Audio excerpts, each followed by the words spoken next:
Auzu billahi minash shaitanir rajim. Bismillahir rahmanir rahim. Dear students of 10th class, today we are going to discuss the democracy and the dictatorship. You are fully aware we are dealing with the chapter the outcomes of democracy. Dear students, democracy and dictatorship are two opponent terms. They are the antonym of one another. So far as democracy is concerned, you have learned when the fundamental rights and duties are utilized by the citizens of a nation,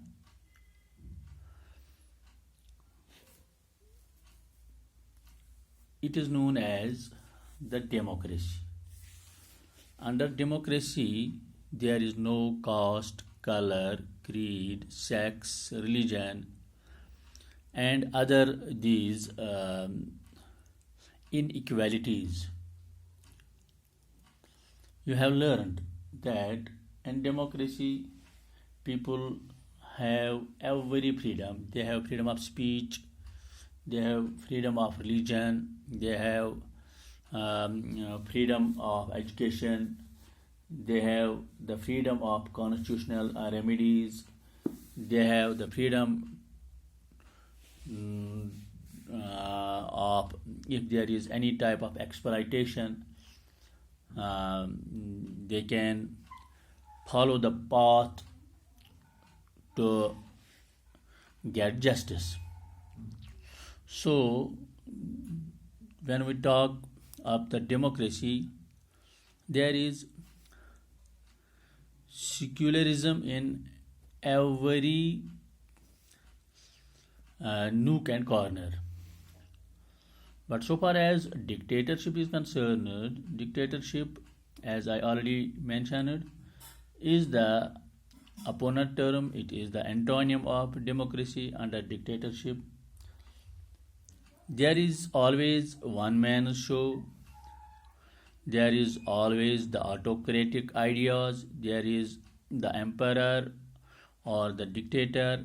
The whole country is governed as per his laws, as per his directions. Nobody can give his own direction, his own ideology, his own thinking. It is prohibited in dictatorship. The dictator of the country, the dictator of the state is at liberty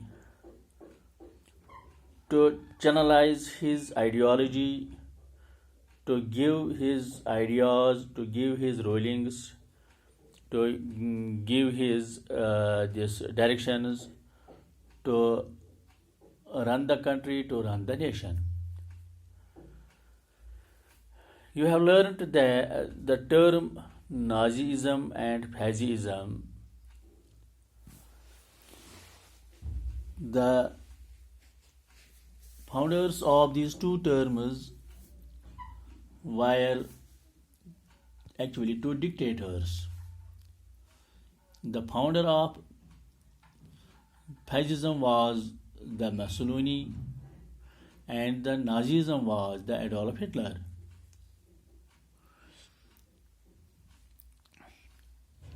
You might have learned that what steps had taken by the Hitler to take the revenge against the Jews, to take the revenge to these what were known as the triple intent during the First and Second World War.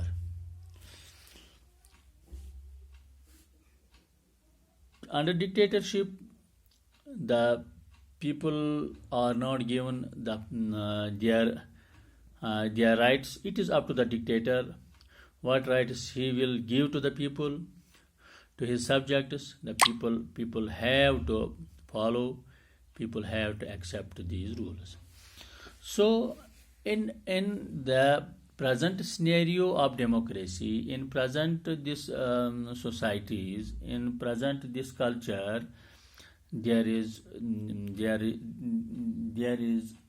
no word, there is no way for this dictatorship. In the modern world, we see that any country, if dictator ideas are given support, that very country becomes isolated in the whole globe,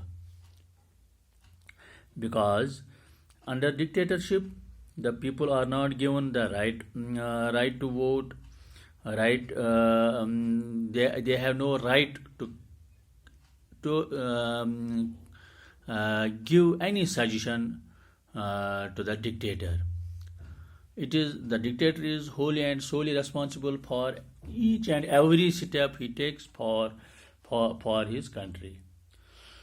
So there is a vast grudge between democracy and dictatorship. Under both these systems, if we are asked to give your suggestions, my dear students, you will give the suggestion to the democracy. You will raise your hand for the support of democracy, because there you are at liberty. You have to choose your leaders. You have to choose your these MLAs or whatsoever the people are who run the state. And when you have liberty of choice, when you have liberty of mind, when you have liberty of education, when you have every liberty, you will automatically follow the path of democracy. So dictatorship in no way has value nowadays, because dictatorship can prove only chaos and confusion among the people, whereas democracy settles the problems. Under democratic setup, your voice is always taken into cognizance, is taken into support. So dear students, we see nowadays the whole globe is following the path of democracy for the prosperity, for the development, for the safeguard of its people. So dear students, this was about the dictatorship and democracy. Tomorrow we will go ahead further. Thank you very much.